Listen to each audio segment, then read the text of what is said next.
Palabras de vida eterna, ministrando fe y esperanza en el Señor Jesucristo.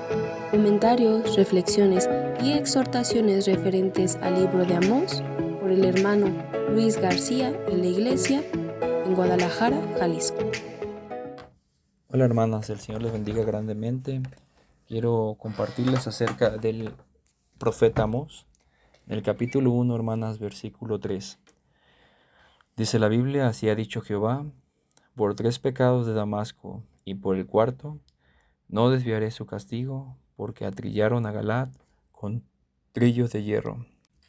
¿Sabes, hermana? Lo primero que vemos en este primer capítulo del profeta Amós, como les comentaba, también conocido como el profeta de la justicia. Él estaba ministrando durante el siglo 8 a.C. en el reino del norte, el reino de Israel.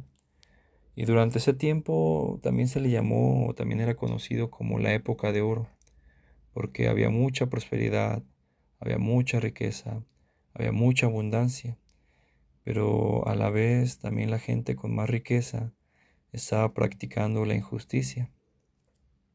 Y estaban practicando la injusticia contra la gente que era más pobre. Y el profeta Amós, de parte de Dios, hablando la palabra que Dios le había dado, va a anunciarles el juicio por sus acciones.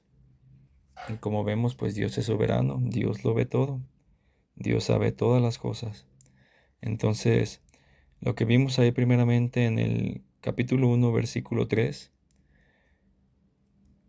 es que vamos a empezar a ver los juicios de Dios contra las naciones vecinas. Y lo que vamos a ver en su palabra es cómo Dios declara juicios en contra de ellos. Y estas naciones están alrededor de Israel y de Judá.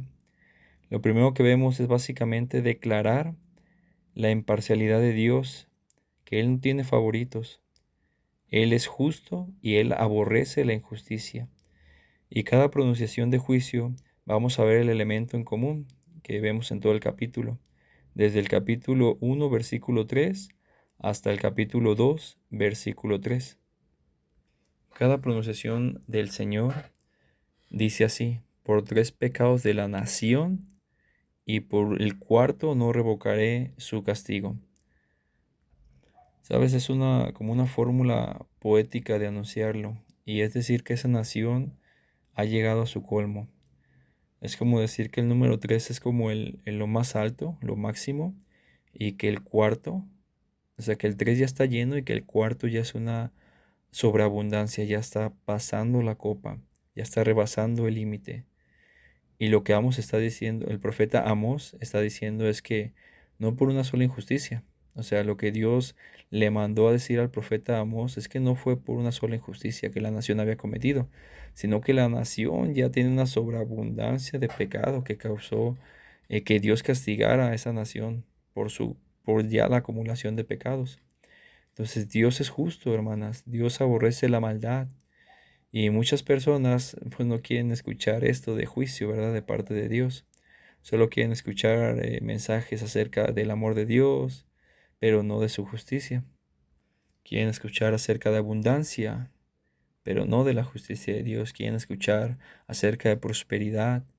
Quieren escuchar acerca de que están bien, que no hacen ningún mal, pero no quieren escuchar acerca de la justicia de Dios.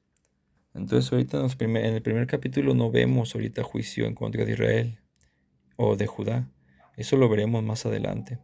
Ahorita solo veremos contra las naciones vecinas. Pero lo que sí veremos es en común, es que cada juicio que Dios hace es para dar el pago por una atrocidad, una injusticia cometida de esas naciones. Dios va a dar el pago a cada nación por su injusticia. Y tú puedes leer todo el capítulo y tú vas a leer esa fórmula que te digo, que el Señor le dice al profeta Amós, que por 3 pecados y por el cuarto no desviará a Dios su castigo. Entonces, qué verdades aprendemos de este primer capítulo, hermana? Bueno, pues primeramente que Dios aborrece la injusticia, Dios aborrece la maldad contra cualquier persona. O sea, Dios aborrece cualquier tipo de injusticia cometida contra cualquier persona. Dios aborrece la injusticia cometida de una nación. Y fíjate que es interesante aquí lo que vemos en el primer capítulo, porque esa injusticia cometida era una nación pagana en contra de una nación pagana. Estaban haciendo injusticia. Y aunque eran naciones paganas que no conocían al Señor, que no reconocían al único Dios verdadero, Dios, aún así, hermanas, tenía compasión en contra de la nación que recibía la injusticia.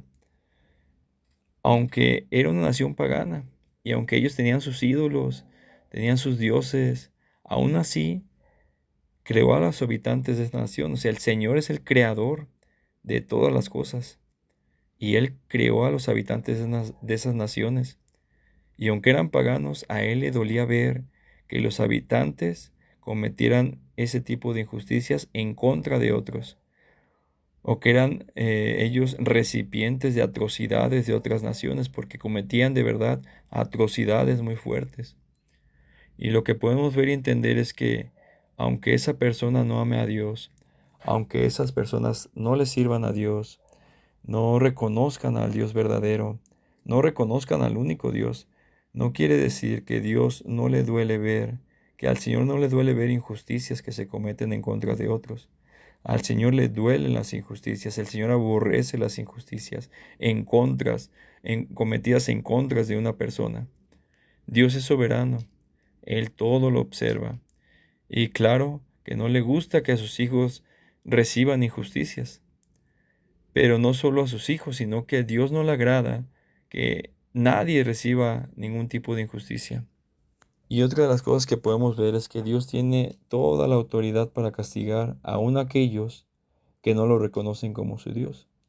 Vimos 6 naciones que no reconocían a Dios, pero Él en su suprema autoridad tiene el derecho de castigar a estas naciones, aún así no le reconozcan a Él.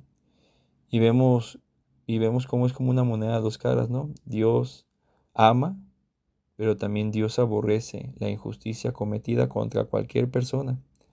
Y también Él tiene la autoridad y el derecho de castigar. Aunque esa persona diga, pues, bueno, yo no creo en el Señor, yo soy ateo, yo no creo en nada, pues lo siento porque Dios tiene toda la autoridad como Dios soberano de castigar si no obedecemos, si hacemos injusticias, si hacemos atrocidades en contra de otros. Sean personas, sean naciones, sea quien sea, Dios tiene toda la autoridad de traer juicio. Y es un mensaje muy duro, pero tenemos que saber que Dios es soberano. Y también nos enseña, hermanas, que nosotros ahora ya como creyentes de Dios, como sus hijos, como creyentes de la palabra, debemos también aborrecer también todo tipo de injusticia. No podemos ser como las demás personas que pagan mal por mal. No debemos cometer injusticia en contra de nadie, al contrario, debemos aborrecerla también como Dios la aborrece. Aborrecer, hermanas, aborrecer cualquier tipo de injusticia, aborrecer la maldad y vivir como hijos del Altísimo, vivir como hijos del Dios verdadero, amando la verdad y la justicia. El Señor es muy paciente, muy misericordioso, hermanas, pero nos muestra su palabra que ya eran tantos los pecados que Dios dijo, basta, basta ya. Ahora, hermanos, para terminar solamente quiero dar gracias al Señor que nos salvó, ya que en otro tiempo nosotros éramos enemigos de Dios, llenos de pecados, hermanas, llenos de injusticias, llenos de toda maldad, muertos espiritualmente. Y el Señor tuvo compasión de nosotros, nos reconcilió por medio de Cristo, su sangre preciosa nos lavó de toda mancha, de toda maldad, y nos hizo nacer de nuevos, nos hizo nacer otra vez, nos dio nueva vida juntamente con Cristo. Por gracia sois salvos. El Señor les bendiga, hermanas. Un abrazo. Y bueno, esperamos que este video haya sido de edificación y si te fue de bendición, compártelo. Palabras de vida eterna, ministrando fe y esperanza en el Señor Jesucristo.